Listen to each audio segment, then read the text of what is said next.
Good morning, good afternoon, good evening, wherever you may be in the world. Welcome to the Sensitive Stability BPD live show. I am not Kevin. My name is Amit Naik. I'm the program coordinator here at Sensitive Stability. Each and every day, we go over different topics related to borderline personality disorder. As Kevin and I were remarking the other day, this is probably the longest running BPD show. Oh, thanks for that. And good morning, everyone. Today, we're going to focus on and talk about being loved and loving one's self without losing oneself.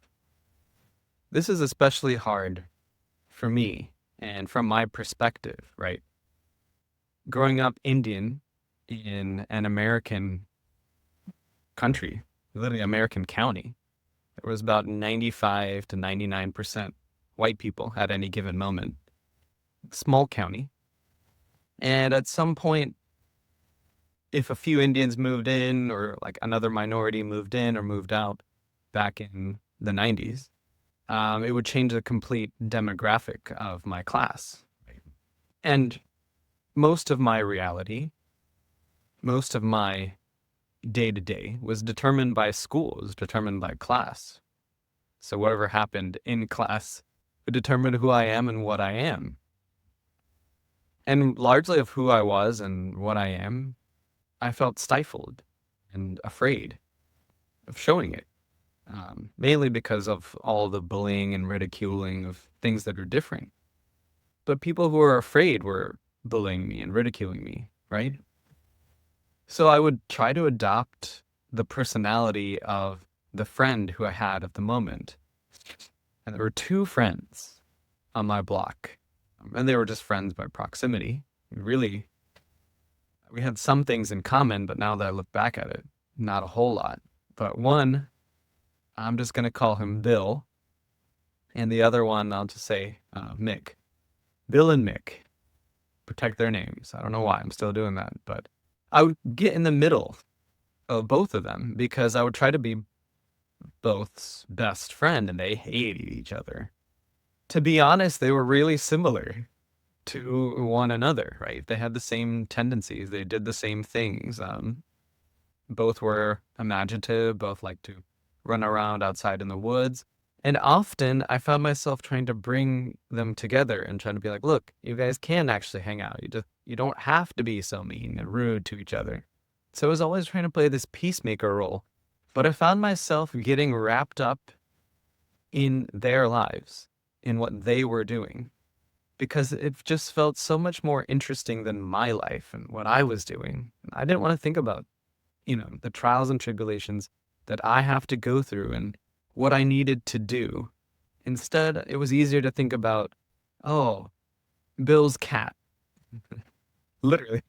Think about their pets and the fights that their pets had and the lives that their families had. And oh, did you know that Mick's dad did this? He's not a very good dad and blah, blah. And arguably, they weren't great examples. For example, Mick's dad was the typical like, dad where he was like chasing after his midlife crisis. And meanwhile, the mom had cancer. So it was just like, what? And this is the type of situation that Mick had to grow up in. And the other guy, Bill, didn't have it much better either. His dad passed early on. So it was just him and his mom against the world. And so arguably these two examples I kind of like overindulged in my mind in order to escape from the fact that, I had to stand up for myself and who I am and what I am and who I need to be. Good morning, Just Plain Team, and good to see you. Um, yeah, it's interesting to think about. And arguably I love them both as friends very deeply. But I couldn't be there for them when they needed it the most either. And it's not because for lack of trying or lack of love or anything like that. It's just I didn't invest enough in me. And so my vision of who I was going to be in the future was completely twisted and knotted up in who they were, right? And that's not fair to me or them. It wasn't fair to any one of us. So I lost myself in my early friendships, and I learned that that's a way to get what you want and what you need out of the world, and it was fine for a time. It's deeply personal to think about how I could have done that whole thing differently, and oddly humbling, but also freeing to know that, hey, I did the best that I could at that time. I was surviving a difficult situation where I wasn't quite accepted by my peers. But I found two people who did accept me. And when I did find two people who accepted me, I started to want to try to be like them and just be them. I often wondered, okay, if I can just take a step out of my head and just plop into a different body, what would that be like? That's what I want. That's what I want to do. I want to like not be here. And that's really sad to think about because now I love this place that I'm in. You know, but back then, before I had to, talk to anyone, talk to Kevin, talk to friends, talk to family, even thought about these concepts. It was a self-deprecating cycle. I'm following a lesson plan, so if I stare over here, you guys know why I'm doing that. And it feels dangerous to talk about intimacy because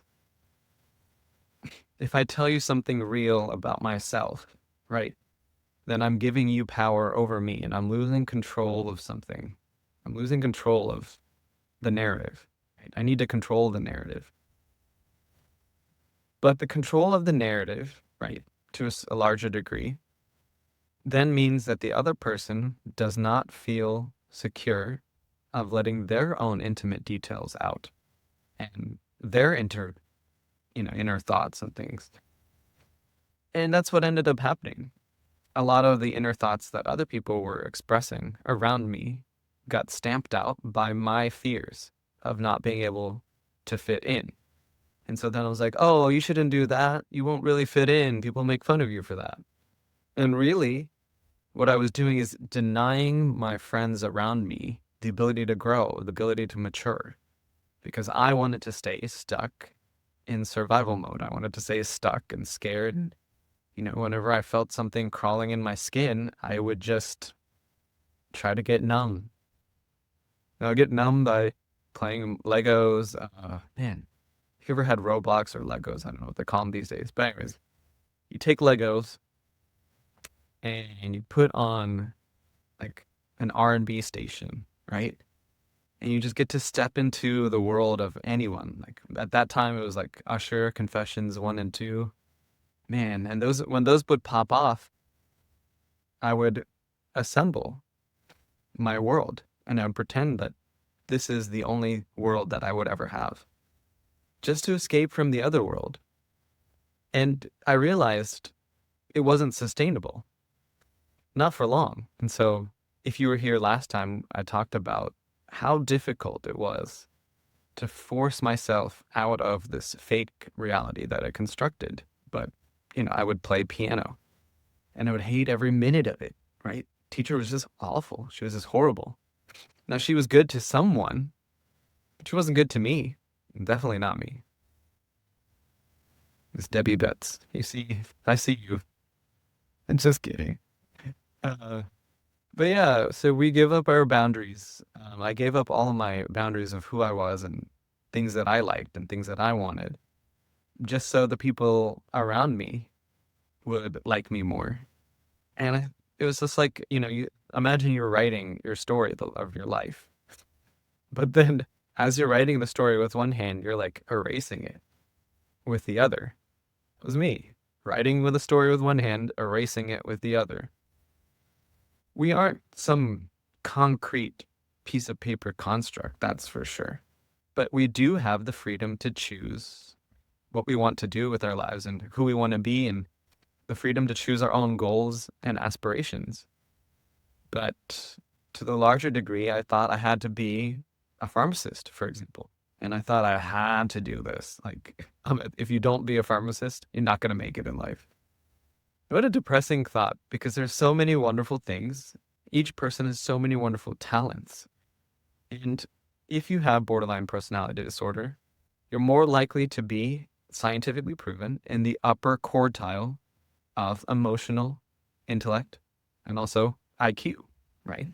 These are two things that go hand in hand in correlation with BPD. What that means is you have a lot more stress to deal with than the average person. We have a lot going on. That brings me to part two, which is boundaries, right?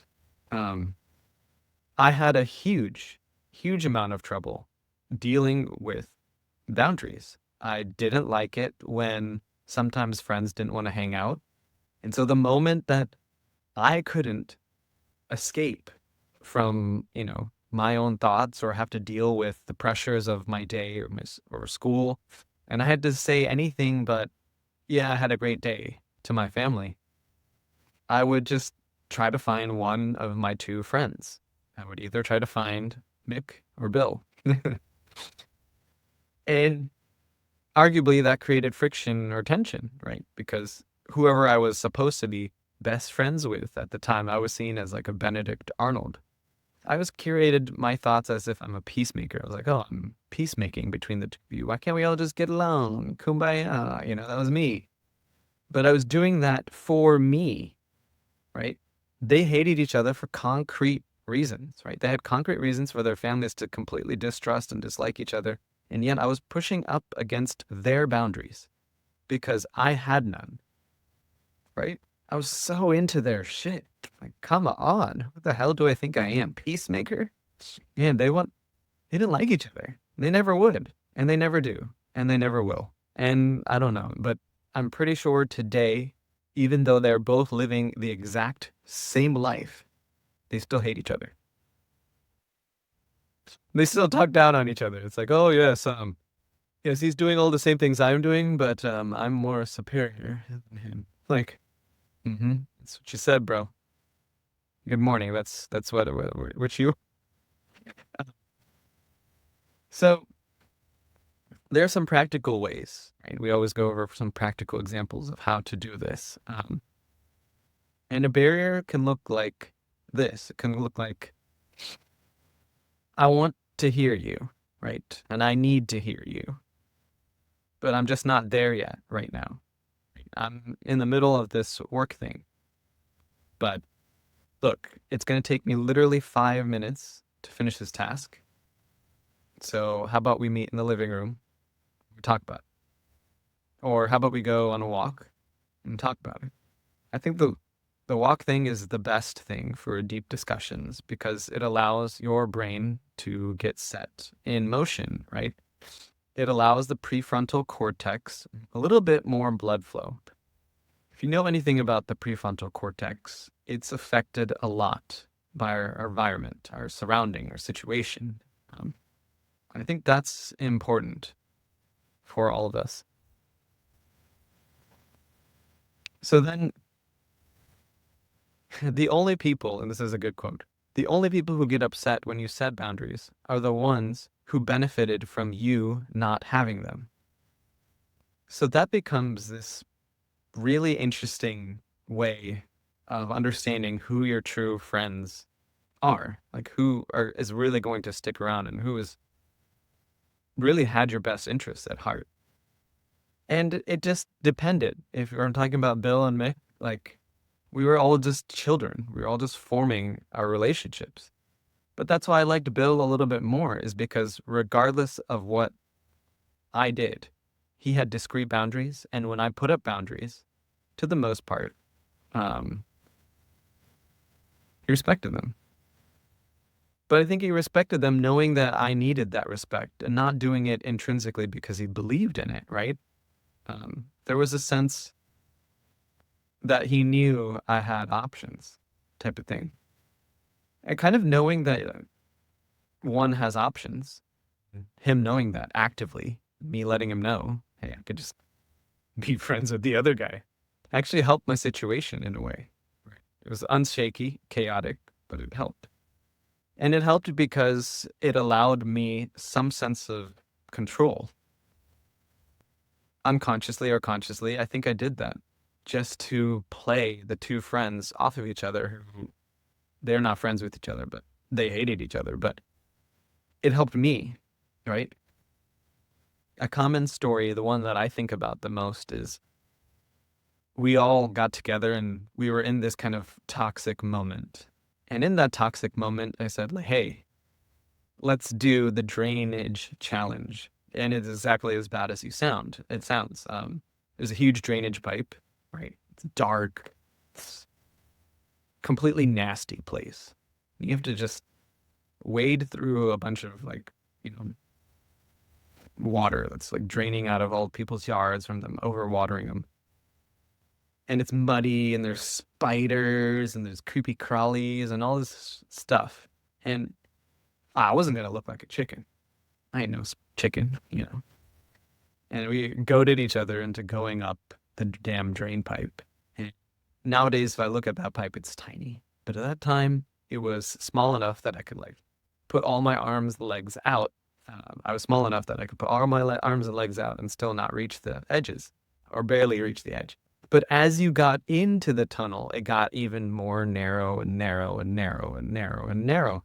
There's a little T junction in the middle of that pipe. And I was fine. I was like, you know what? If I'm doing this, I'm going first. And this turned out to be the smartest thing that I could have ever done. So I went first. Behind me was Mick, and behind Mick was Bill. And we would all just like crawling through and crawling past our fears and facing our fears. And Mick just totally chickened out halfway through, leaving Bill stranded. And Bill wasn't having it. He was totally pissed. So he literally pushed Mick forward until the halfway point to the T junction and literally just pushed him in there instead of helping him out, you know, instead of backing out and then just coming back again anyways. And then he completed it and he was like, yeah, I did it. Look, just to earn my respect. Right? Meanwhile, Mick's still in there. And he calls out, you know, we're playing around at the entrance. We're like, come on, Mick, stop playing around. We're just like doing a pretend thing, but we're like secretly getting anxious. And then the neighbors hear the racket, the ruckus of Mick crying out for help, and they call the cops, right? And we all got in trouble. We were all grounded for 2 weeks. And then we totally didn't learn our lesson because we did something else the following week. What was the point of that? The point of that is I had no boundaries. I was willing to do anything to impress my friend. And I did. Anything to impress them, both. Even at the cost of the friendship, even at the cost of their both of their well-being and safety, right? Could have easily gotten stuck. Could have gotten bitten by a venomous snake. Could have been anything. Screw the consequences. Okay. No. That's not the way I want to live the rest of my life, right? I have a chance, a choice to be better, to overcome. Let's hit up a couple comments and questions, and then I'll get back to the lesson.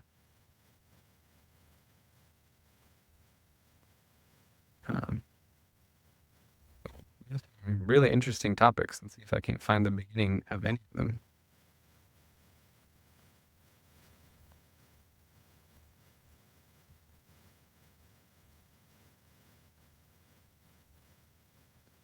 Yeah, I mean, you know,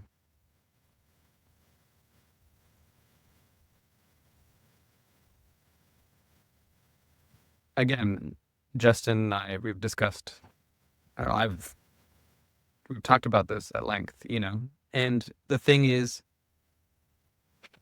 when I was playing the two friendships off of each other at their worst, at their hardest, and trying to manufacture this alternate reality, um, I was at my most vulnerable, my most painful. And so the easiest way to cover up all that pain and suffering, as you can all see, is to point out the flaws in the world around us, right? And it becomes so easy to point out everyone else's flaws and talk about what's wrong with everyone else. and everything else in all of their lives, right? But what about my life? What about the things that I wasn't dealing with? And there were serious issues that I wasn't dealing with. I was going to a piano recital every week that I felt trapped in. What's the point? What's the fun in that? Music is supposed to be fun, it's supposed to be invigorating, and I wasn't having fun with it. And so that's the same thing that you can see here is that, certain people that come in, they'll say good morning, they're handling their shit and they're growing with the lives and they've been here for a while and they're just wonderful, beautiful people. And I appreciate each and every one of you. And then other people are really going through it and they really need this life in order to have a lifeline to some sort of sanity and semblance of who they need to be and want to be. And they want to be this other person, right? And it's not that they are not trying, that they don't want it. But it's so difficult for them to see an alternate version of themselves because there's so much that they're sitting with. When we sit with our emotions, right, there's an emotional part of our brain that gets larger because we feed it attention. And then we become emotionally sensitive to our surrounding. And in the beginning, when we don't learn to control it, so big emotions, and then prefrontal cortex, less control, right? Big emotions, less control. Big emotions, less control. And as you see, Goliath gets bigger and bigger, and David gets smaller and smaller, and we don't get him or her any weapons to fight the Goliath. And it just gets larger and larger. But you can throw stones and slowly chip away at it, vanquish them all at once, and totally step into that alternate reality, alternate person. But the more pain that someone, and that someone could have been me easily, goes through, the more pain that they want to put on the outside world because they feel like, hey, if I scream out at the world and tell them that you are all wrong and this is what's wrong with the world and this is what's wrong with y'all, that someone will be like, hey, what's wrong with me? And they'll start paying attention to me. And then that feeds the negativity. That feeds what's actually fucked up about you. And it's easier to feed it than to try to control it step by step. So, Michael Jackson, big dancer. I mean, that sounds cool, but how about that? How is that going? Yeah.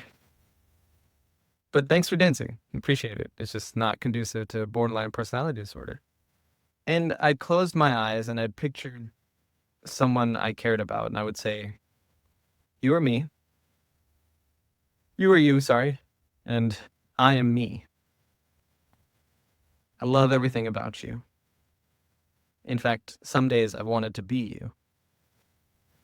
But I can't replace myself with who you are because I need to be myself.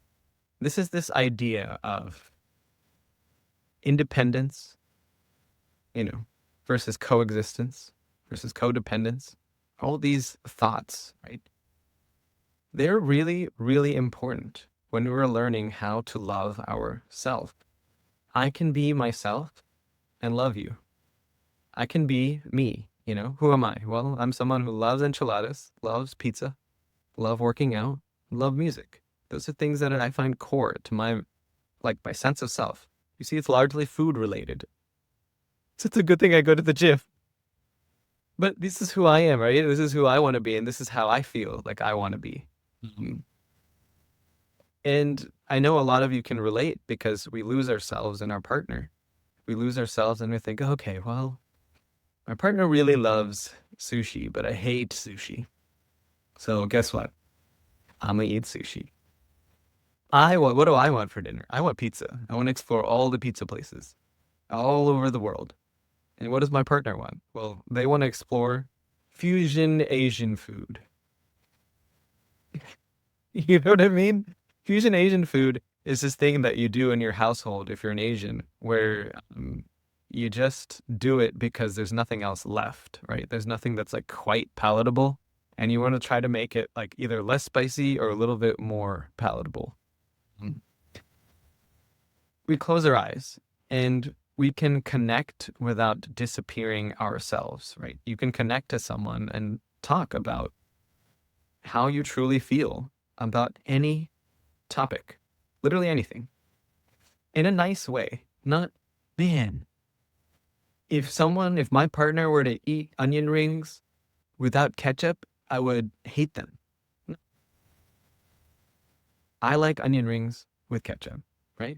But if you don't, that's chill. This is what I like, right? Reduce the weight of that whole emotion. And this could go to anything. You might prefer to comb your hair and then take a shower, right? Not every day do I need to put shampoo in my hair. It's going to damage it. It's going to cause extra split ends more than they already are. So some days I might skip the whole head shower, right? You might just use a little bit of Head and Shoulders. But that's just what I like. It doesn't matter. Maybe the other person wants to wash their hair every day. Maybe they want their hair straight or curly every day. That's their choice, right? We can lose ourselves in our partner. I remember one partner wanted to dress me and they wanted to get dressed. They were like, yeah, pick my clothes every day. Every day, guys. How would that be?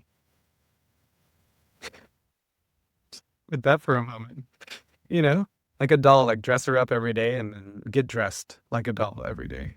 Um, that's a little bit, losing yourself.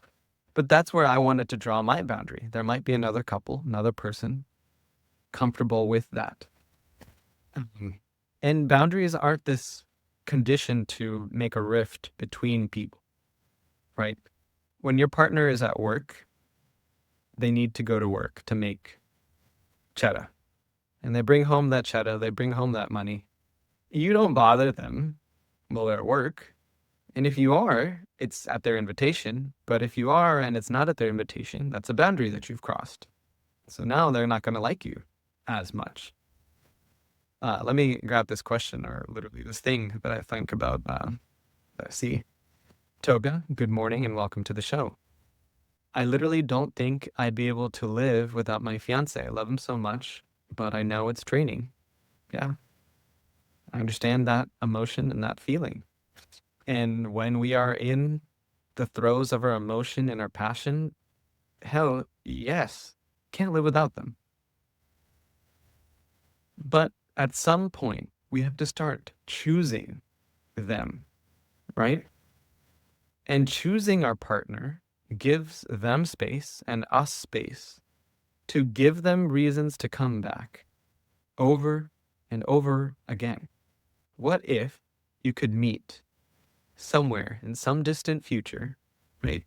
Meaning a couple days from now, and you could meet him or her at a bar, and you could look across the room and be like, hey, bartender, send him a drink. And then you just go over there and you tell him, dang, you're the most beautiful person I've ever seen. And all I've wanted to do since I came in here is just talk to you, right? Now imagine how that would hit.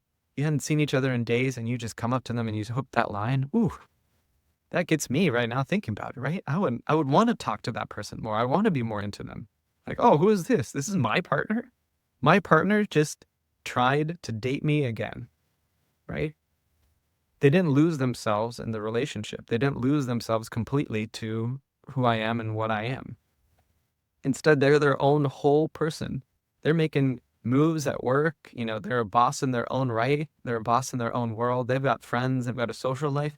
And then I'm part of their life, part of their puzzle that makes them a complete whole person. Maybe a larger part than most, I hope.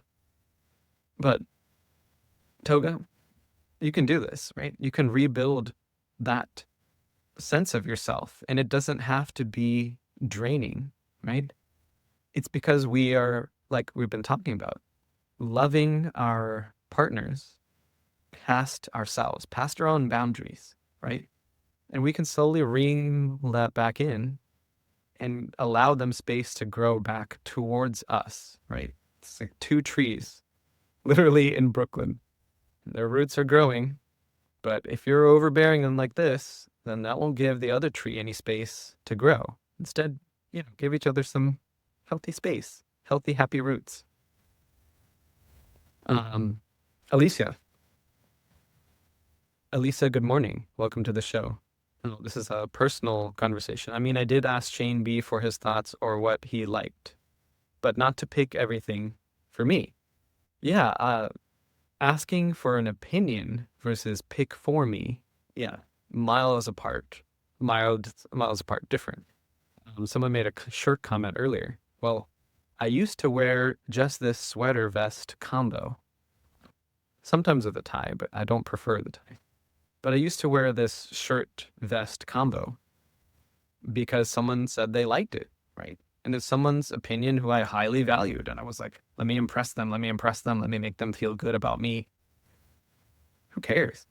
I don't even know that person anymore. They're a completely different person. We don't even talk like we used to. So, Tina King, good morning. Welcome to the show. That is what's confusing for a new member. There are so many confusing chats. Well, Tina, I'm sorry you're confused. Um, we're talking about love. We're talking about how not to lose ourselves in love. And that is the confusion, right? Um, there's so many ways to lose yourself in your love. It could be hobbies, could be their family drama, could be their work life, could be their friendship that they have. You want to be your love's friends, but inappropriately so. Like you would like to talk to your, love interests friends every day. I've gone through that where a partner did that to me. They wanted to be better friends with my friends than I was. And that ultimately ended up destroying my friendships. Those that literally were infected. I call that infection. It's an infection because it's almost like an emotional perversion for them to step out of their boundaries, their zone, and completely into my space. The same way that, a woman's purse is a sacred place. You don't go into it unless you have explicit permission. And even then, it should be rare, right? Like, hey, I need the keys or something. Okay, valid. Then get permission. But the same thing goes for guys and guy time. That's like a woman's purse, right? But yet my partner would start inviting herself into that space and being like, oh yeah, guy time. Let me come along. I'm a tomboy. I'll, and like trying to drink beer and do all the manly things and like, fart and burp. And it was just unattractive. And it is. It becomes unattractive because we try so hard to go past who we are as people for our partner. And that's literally losing them. If I told you, right, we were told by Hollywood mostly, screw Hollywood, intensity is love. When you like first look at them and you have that moment in the bar that I was talking about and you like tell them everything you've always wanted to tell them about that first moment when you glanced at them, and you got a glimpse. Yeah. Well, that was love. No, it's not love. Just a passionate moment. It's an intimate moment. It's a chaotically wonderful moment. It's a lustful moment, but it's not love. You know where love really lies is those people, those friends who show up every day for you, Monday through Friday. Even, in fact, Monday through Saturday. Sometimes Monday through Sunday, even. But those friends, those people who show up every day. Maybe they're boring people, right? Maybe they're not so interesting. Maybe they didn't, you know, do what I did and jump into a raging river and try to tame it, and almost have a near death experience. Maybe they're not like that. They're boring sometimes, but they're there. They're steadfast, right? They always help you, they always do what they can, but without sacrificing themselves. And we search for people who are just as intense as us all the time and then get lost in the quagmire. If I were to disappear, right, would they remember me the same way that I want to be remembered, right? Or would they remember me as someone who's a little bit anxious attachment, a little bit nervous, a little bit too much into them, right? There's being nice and faking nice. There's being into someone and kind of losing the threads of who you are. And there have been so many times that we've lost the threads of who we are, and it's time to reinvest in who we are and who we're always going to be.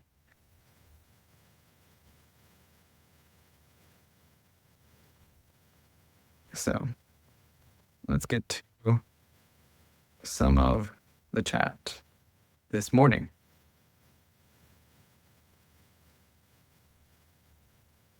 Vitality. Used to go to boys' nights, not my jam, never got the vibe.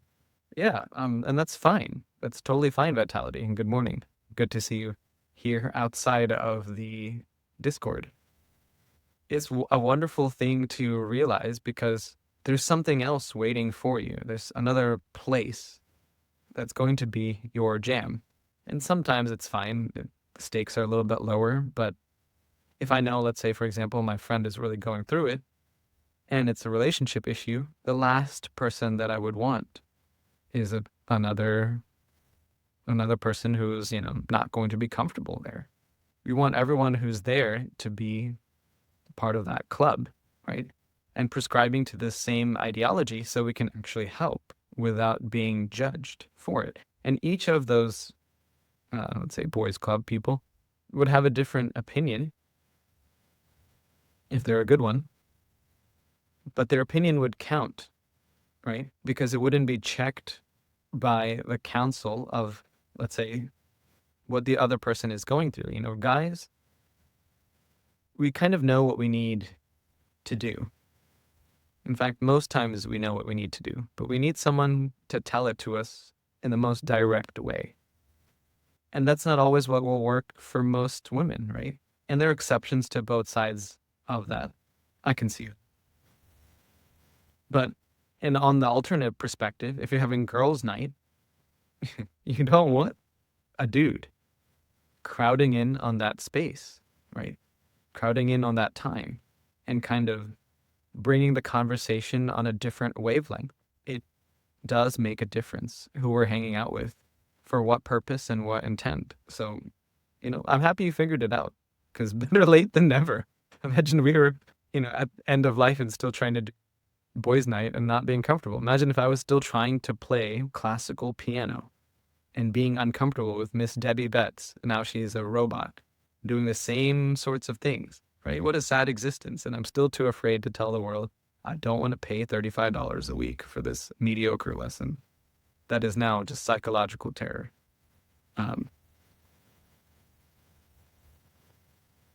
Vitality. I can get it through not by the Discord app. So I guess we're talking a little bit about the Discord and some of the issues, which I'll bring up with Kevin and we'll try to solve after the live.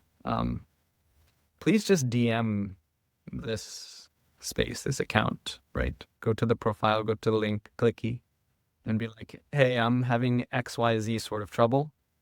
Some of the troubleshooting things that have worked is refreshing the link.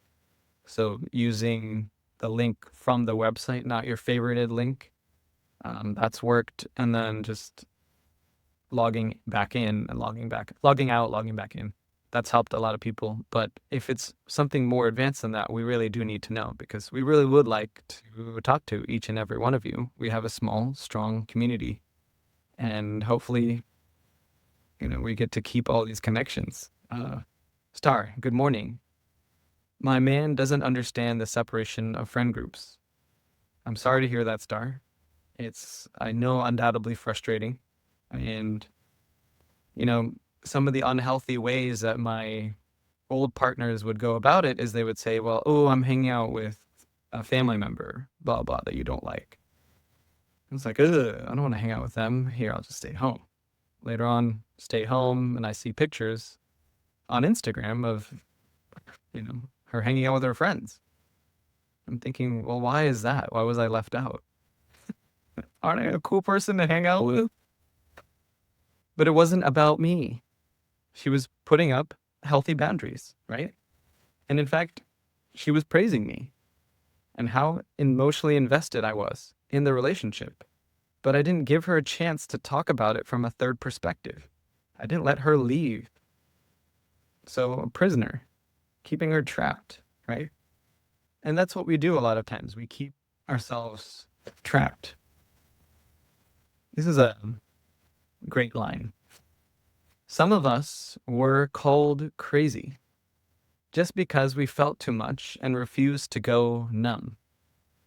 But feeling isn't a flaw, it's a signal. It means you're still alive. And love, real love, never asks you to go silent.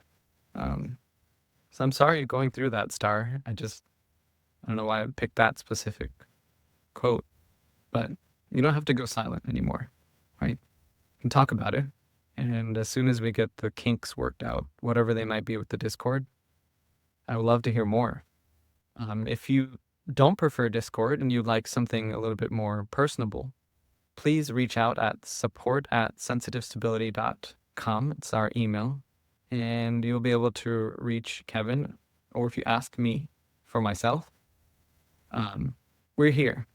You know, Kevin works tirelessly on the lives, content, making sure that I know what feedback I'm getting, which is really appreciated. Thank you, everyone who does give the feedback to Kevin.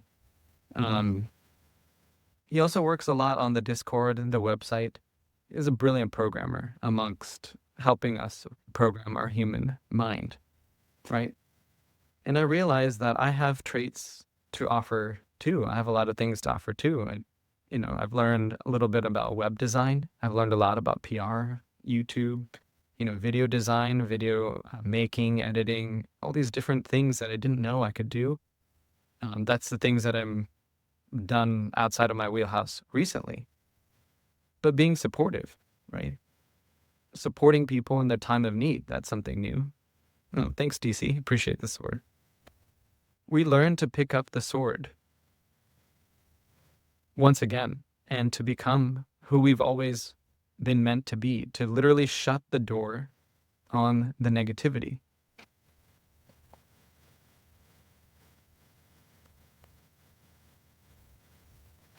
And that's a good point that the chat is bringing up. We can miss our loved one for a little bit, a couple hours, 24 hours, maybe a week, and still keep the relationship.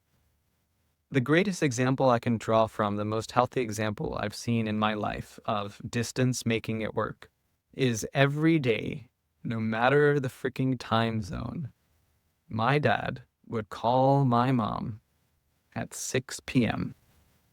So we would have dinner at 6:10 or 5:50, right? But never at 6. Imagine my dad was a brilliant, brilliant example of a human being, right? But he would make sure to call her on the dot. But he was free to work, to have experiences, to bring home the cheddar, right? My mom was free to work and to, basically curate her job work life however she felt. And dad was there to support her. They supported each other even through the distance, even through the work. There was a second call, which I didn't know about until I got older. Ooh, spicy second call. And that second call was at 12 noon. And it was not much. Each one was a 5-minute call. 5 minutes. Think about it. They only got to spend 10 minutes a day with each other. But think how precious those 10 minutes were. Here we are, we get to spend an hour all together in a group, making our friendships, building our bonds, and talking about war stories.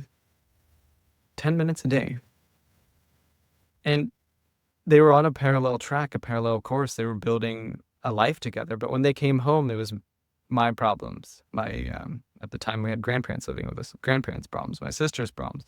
We all had some issues, some things that only they could solve. I needed a permission slip signed, we needed to check for the blah, blah band thing, right? I needed a blah, blah soccer camp. And all these things they had to deal with and juggle with, and I've never heard them complain. Not a lick. What a beautiful, beautiful story. But it's a great example of how they didn't lose themselves. Dad, he sees himself in the role, in that position of an engineer, provider. And so does my mom. She saw herself as a social worker, a provider, right? And they embraced those roles fully, and yet were able to come back and come to a semblance of who they were as a couple, at least once a year or twice a year on vacations. And that was what I saw growing up, right?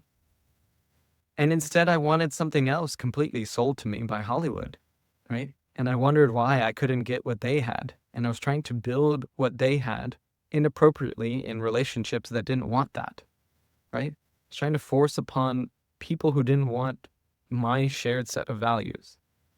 And that was the sad part, is I could have saved so much time by not trying to force an alternate reality on them. But here we go.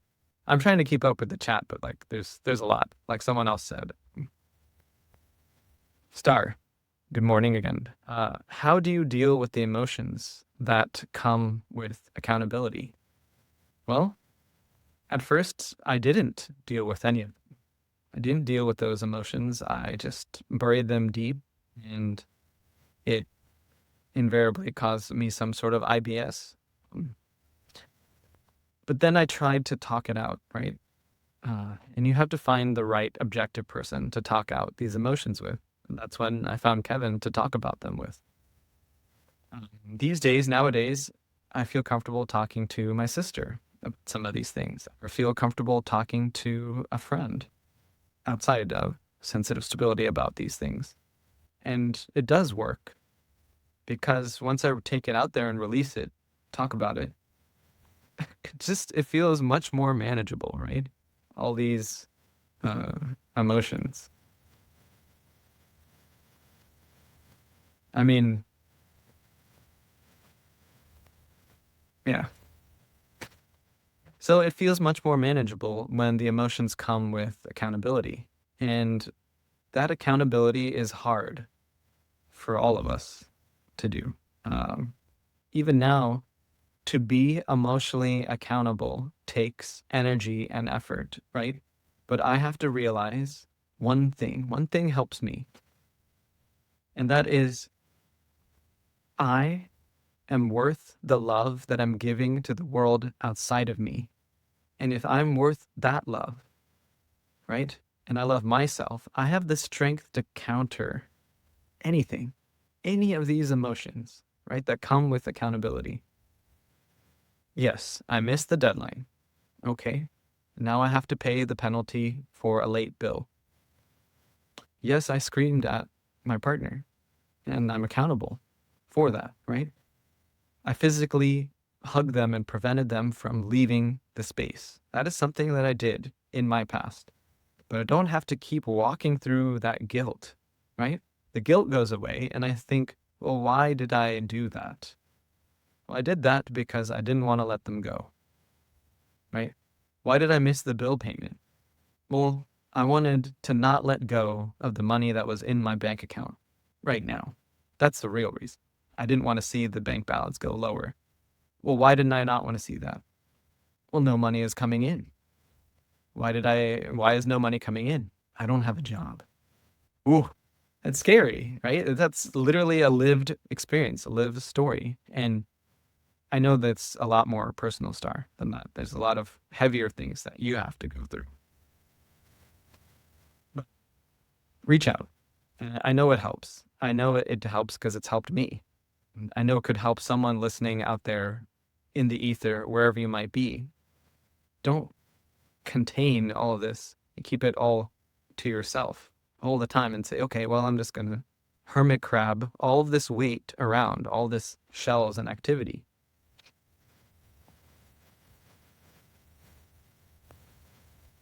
So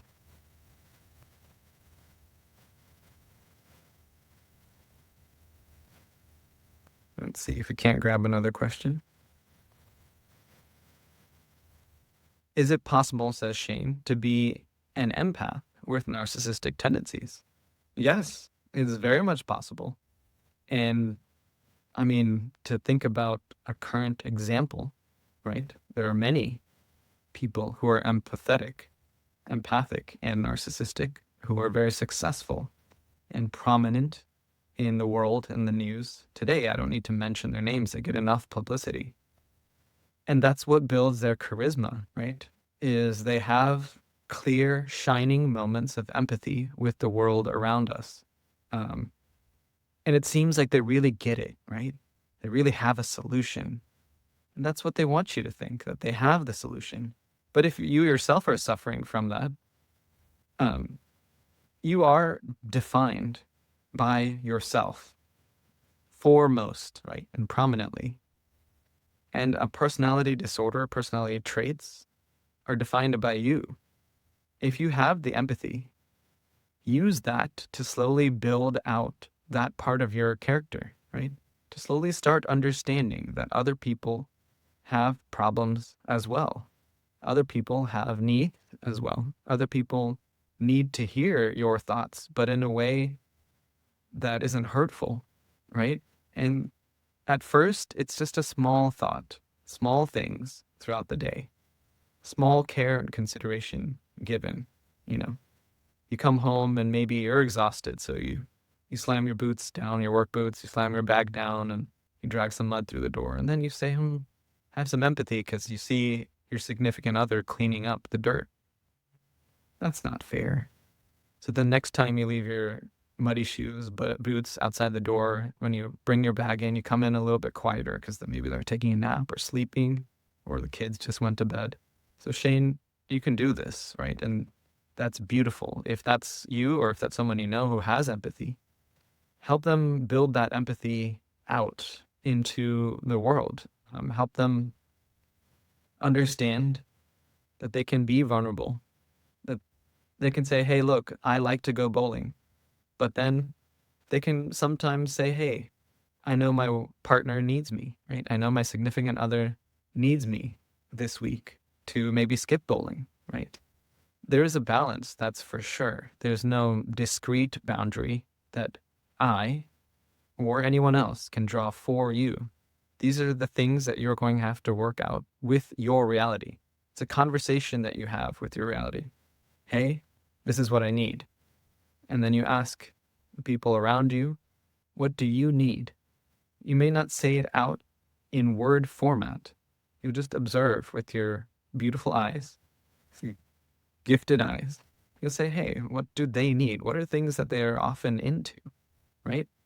I may not be into mystery board games, right? But maybe my significant other is. Maybe they really love it. And so maybe sometimes I'll put my work down or my phone down and just try to play. Just give it a shot, right? Or they're interested and they always talk about space and aeronautics.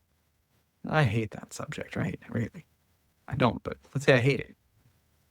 But I'll bring up some interesting factoid about, how aeronautics helped musical instruments be made out of lighter materials, something that is true.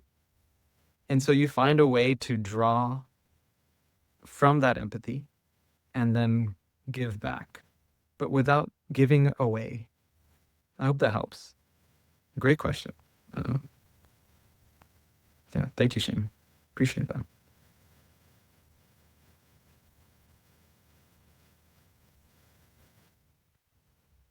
Oh God, shame at the jokes here. Good freaking morning. Okay, lol. Alicia says I have beautiful eyes. Better watch it. I knew I was stepping into some sort of minefield when I got into that one. Beautiful, wonderful. Um, yeah, here's the thing. Good morning, Chanel. He's gone and you guys are still talking about him, obsessed much. Well, why does that bother you? Who we're talking about and whatever we're obsessed about. Okay? If it's an obsession at all. You see, certain things in life are built upon solid experiences throughout time and space. And our positive actions echo through the chambers of time. And it's the positive actions that we should be focused on. not necessarily the small-minded ideal of who's right, who's wrong, who's bigger, who's smaller, who's more popular, who's less popular. Small minds talk about people, right? Slightly larger minds talk about things. They talk about the things that they want to get out of the world, procure, right? So if you think about people and they're always, it's like Don Corleone or whatever, Grant Cardone, they're always talking about things, money, right? That's a thing. So they're slightly larger minds. And then the largest minds, the deepest thought, the reason why we are here on planet Earth, right, is to talk about ideals, ideals to strive towards. I may never be the most ideal version of who I picture I am in my mind, but that is the point. I enjoy the struggle getting there each and every day. Don't want to get out of bed some days, right? It's a struggle. I hop in the shower anyways. I don't want to drive to work some days. Drive to work anyways. I don't want to go to the gym some days, even though I love it. I go to the gym anyways. We do these things, right? Anyways, despite it. You might not want to do the dishes. No, maybe that's outside of your comfort zone, your boundary. But literally, you're asked politely by your partner, hey, help me out with this so I can do X, Y, and Z. And you do it, right? You do it because they do it. It's not just their dishes, even if it is their dish. It becomes our dishes, it becomes our trash, it becomes our house to vacuum. There's no separation in a larger sense of bank accounts, right? You have a joint account, and that account isn't just money, it's emotions, it's dreams, it's thoughts, it's aspirations, things and places that you both deserve and love to be in, right? So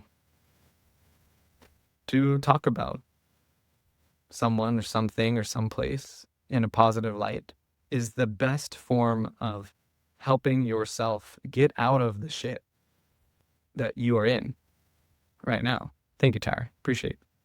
And we're all in this shit. We're all forcing ourselves to go through something that's uncomfortable and not worth it. But you can overcome it. And you overcome it each and every day by showing up here to the live. I'm going to see if I can't multitask, which is literally just one task, and find tomorrow's live topic. If one of you remembers any of the live topics, just shout it out. But we have some exciting things planned in the future. Suffice to say, without giving too much away, we might be having an autism person come in, talk about autism, which I think would be exciting. But I'm not going to reveal any more because I've already said too much. So, Kevin. So we talked about being yourself, loving yourself without losing yourself, right? And what that entails. Safe intimacy, practicing, let's say, at the mirror. Mirror strategy is very good. My mirror game is very good. Day 7, tomorrow, the remission mindset. So tune in for that. I'm blessed. You guys are so wonderful and so nice and so good to each other on the whole.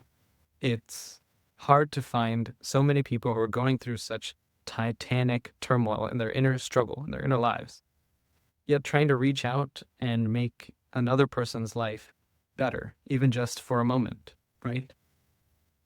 While we do that, it's important to bring ourselves along for that journey and give yourselves a pat on the back, a hug, a congratulations for all the stuff that you do for yourself. Oh, thanks for the flowers and gifts, guys.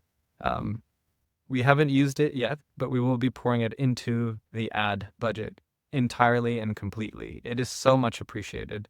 So check out the Stability Circle. It is in the website. We added it to the top of the link tree.